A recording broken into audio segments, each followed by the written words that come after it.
at the bottom, what would create the, not the peak, but the bottom part? Why don't they just continue? What happened? The potassium, slow potassium gated channels finally close down. No potassium leaving, no sodium coming in. The only thing that is left is to bring back the cell to its resting states. Okay? What happens here? So first of all, we need to remember the sodium-potassium pump. But before that, if you think about it, sodium-potassium pump is pretty confusing because sodium-potassium pump will, I mean, yes, it will help, but it will take some time. But something that is not in your textbook, and I want to remind you of something we discussed in our second lecture about the glial cells and about the neuroglia. Remember, we had one type of cells that are basically structural framework, but I also mentioned the fact that they have very important physiological functions that have to do with ions. Which cells? Astrocytes, right? And I mentioned the fact that they can secrete or absorb ions. The astrocytes are there, okay, holding the neurons, and they can absorb potassium ions. Now, think about it for a second. We started with a lot of sodium outside, a bit inside, and a lot of potassium inside and a bit outside, right?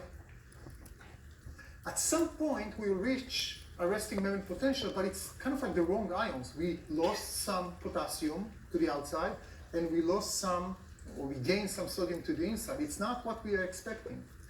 So one of the ways to address this will be that there will be astrocytes here in the ECF that will take some of those potassium ions, okay? And as a result, we are removing some positive ions from the outside and allowing the graph to go up. And eventually the sodium-potassium pump will flip everything back to its resting state so we can maintain the gradient and be ready for the next time we want to generate an action potential. That's the story of action potential. Joanne. So what drives those glial cells from pulling the ions in before the negative 70 concentrations? So Miana is asking a great question about why they absorb ions at this point and not at that point. This is part of a whole regulation. Concentration is one of the factors that will affect them. Yeah, and many other signaling events, but concentration is one of them. Okay, I'm going to answer one question and then we're going to continue because I want to ask you questions and then, of course, answer more questions at the end. Yes?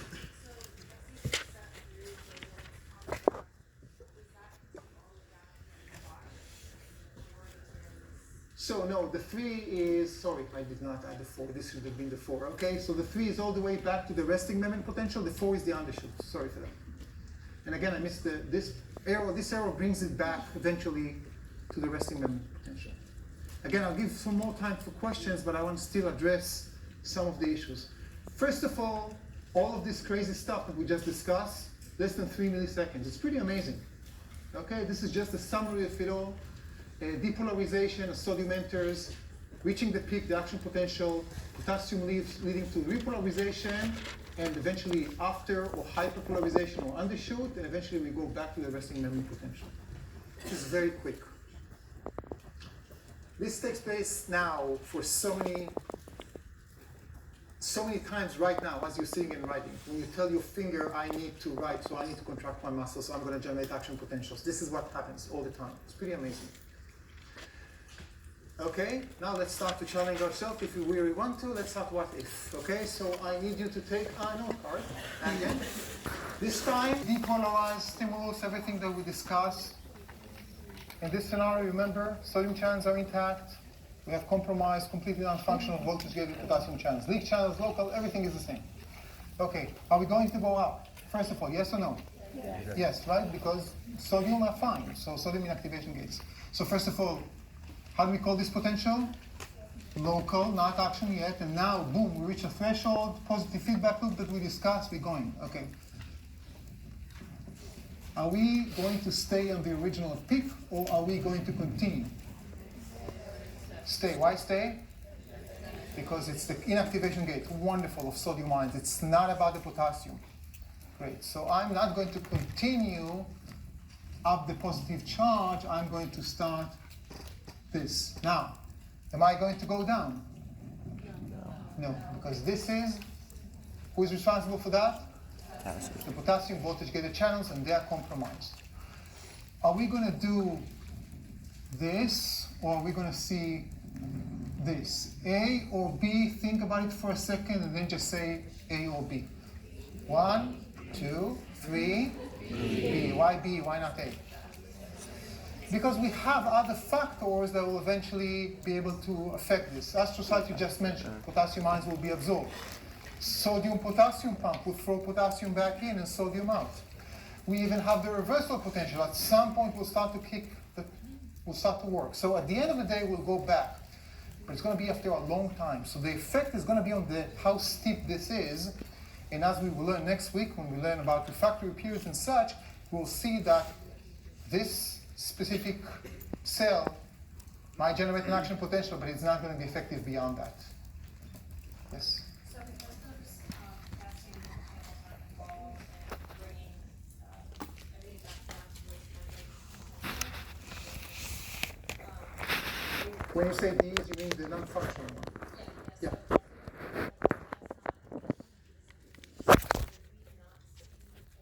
Voltage gated channels here.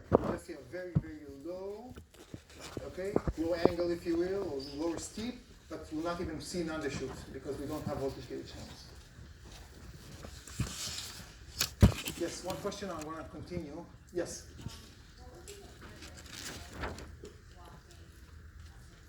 What will be the purpose of? Oh, there won't be a purpose. I'm saying what happens if they're not working.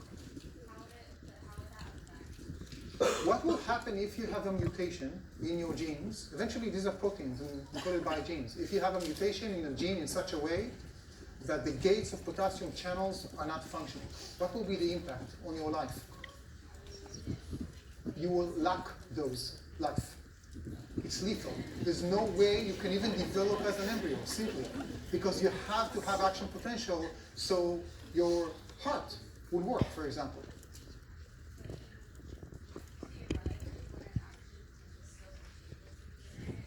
It will be able to be generated in this cell now, but you will not be able to do it again and again and again because it will take too long until it's going back to the resting and can be stimulated. That's the refractory period that we're going to discuss. Okay, maybe we'll touch it today, but probably on Tuesday. Okay. I want to emphasize and highlight something that we mentioned already, but it's just so important, and that's the positive feedback chain loop. The idea is that once the potential reaches a threshold, before that, of course, there's an impact because it's a local graded potential. There's an impact of the stimulus. The greater the stimulus, right, the greater the change.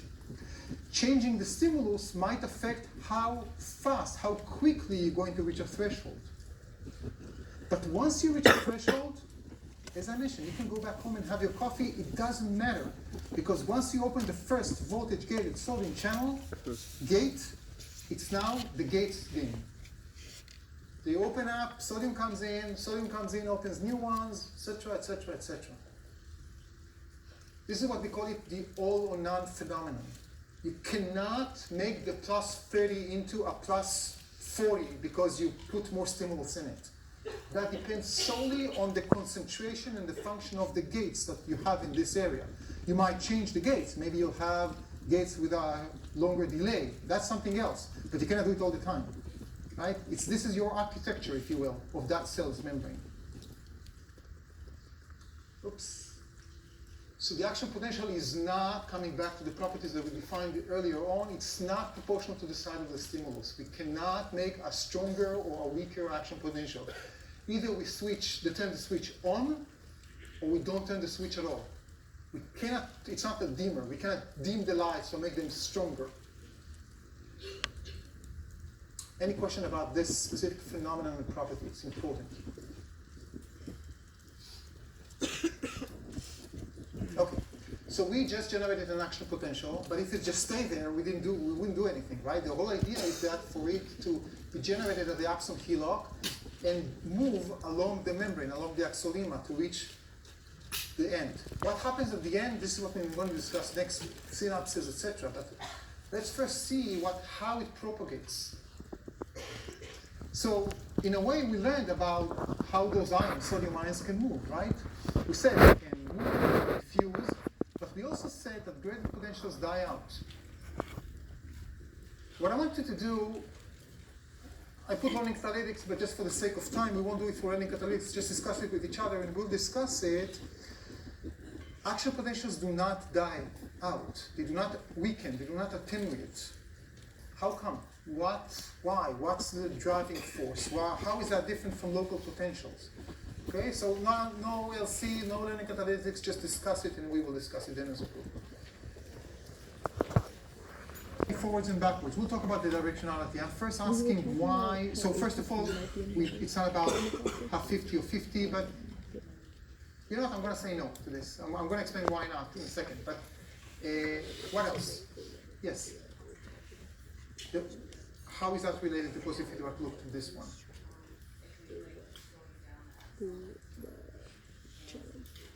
More channels keep open. Wonderful. Where's mine? Okay, so that's the exact answer to this. I just want to follow up on this one. Okay, so let's follow this diagram right here. This is the action halo. Okay, we generated an action potential. That's the yellow part. That's the event that just happened. We open the sodium channels. Now, sodium ions move here. If there were no voltage gated channels, just regular simple membrane of a gland, would sodium ions move here to the right? I'm just focusing on the right for simplicity. But would they move to the right? Again, if these are just not exoderma, this is a membrane of a gland, will the ions move to the right? Yes. Will it create a depolarization event? Yes. But at some point we are losing them and we have a little bit of these. Okay, great. Here, in this case, we have an action potential. We still have sodium ions, more than we had to begin with, but it's still limited. At some point the channels will close down. Do they go here to the right?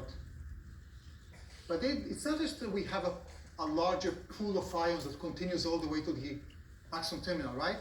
What do those do when they reach the nearby site? They're generating a new action potential in the neighboring site. Because we have here, what?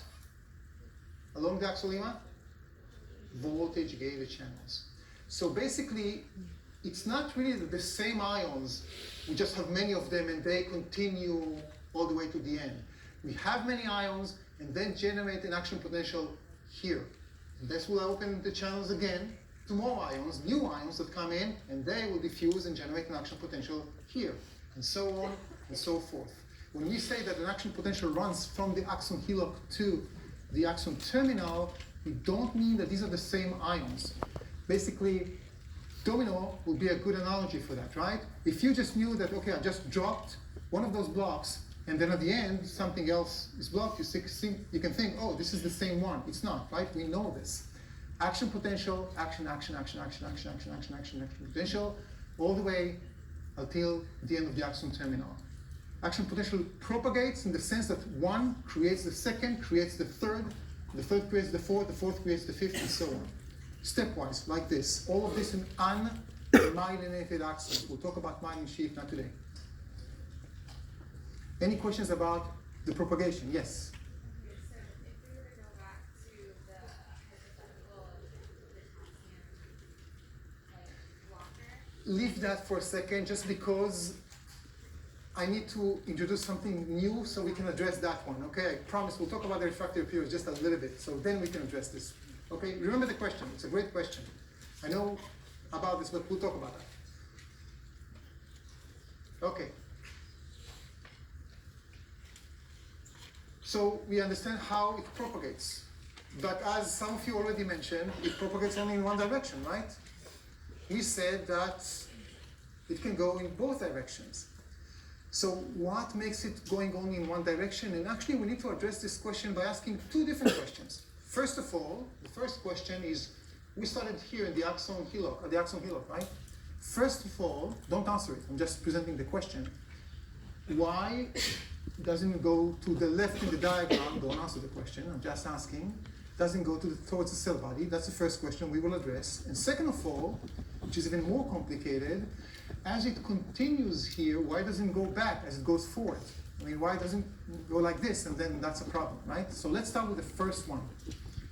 The first one is the trigger zone. You'll help me. You see those arrows? Those arrows show that the ions diffuse to the right in the diagram, right? Towards the axon terminal.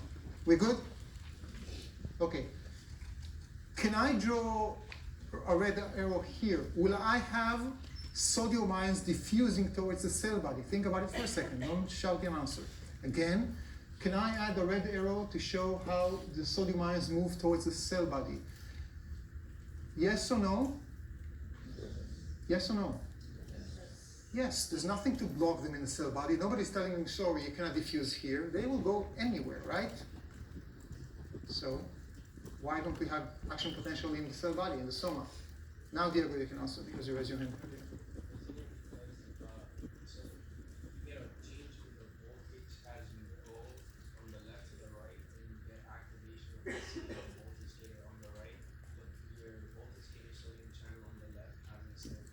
Oh, you're jumping to the second question. I'm still here. Cell body itself, first of all. Isabel, right? Yeah. I don't have voltage-gated channel. Actually, not enough voltage-gated channels in the membrane of the cell body. So again, function follows form. A small change in the anatomy, and we would have a whole different story. But there are not enough voltage-gated channels to therefore know AP. AP is not anatomy physiology, it's for action potential. So ions will move here. Will they create a local change in the membrane, in the soma? Yes, they will, because they will depolarize, but nothing will come out of that, because it doesn't have voltage-gated channels. We will not reach the positive feedback loop. Yeah. Is that just saying there's not enough voltage channels for the volume of the cell body? Yeah, it's about the density, basically. It's not that you won't find there, you just won't find enough to create a positive feedback loop to have enough ions to come in. That's the issue. Again, they have some, and there are some cases, extreme cases, when this can happen with action potential, exceptions to the rule. So it kind of just gets graded. Exactly, it will be just gradient potential going backwards, nothing else. Yes? So the same amount of ions diffuse to the right and left? Exactly, we cannot control. There's no block saying you cannot diffuse. They diffuse just the same. The difference is that there is no one there to respond to that diffusion. There will be local, graded ligand-gated channels, something like that, but they do not respond to voltage, right? So they're not going to open up. And almost before the end, okay, we're going to reach the difficult question. Diego was starting to answer this question in his answer, and that is the following. Okay, so we jump ahead, we're in the middle. Not the middle, right, but we continue. So as I'm going forward here, let's say this is the place, this is middle of the axon, okay? Now, do I have ions going, forward will be towards the axon terminal, backwards will be towards the cell body. So do I have ions diffusing towards the forward part? Do I have them going backwards? Yes, right? Do I have voltage-gated channels here in the middle of the axon? Do. Wait a second, in the soma I didn't have, that's an easy one. What happens here? This is for Thursday. This is the refractory period, and we'll talk about this on Thursday.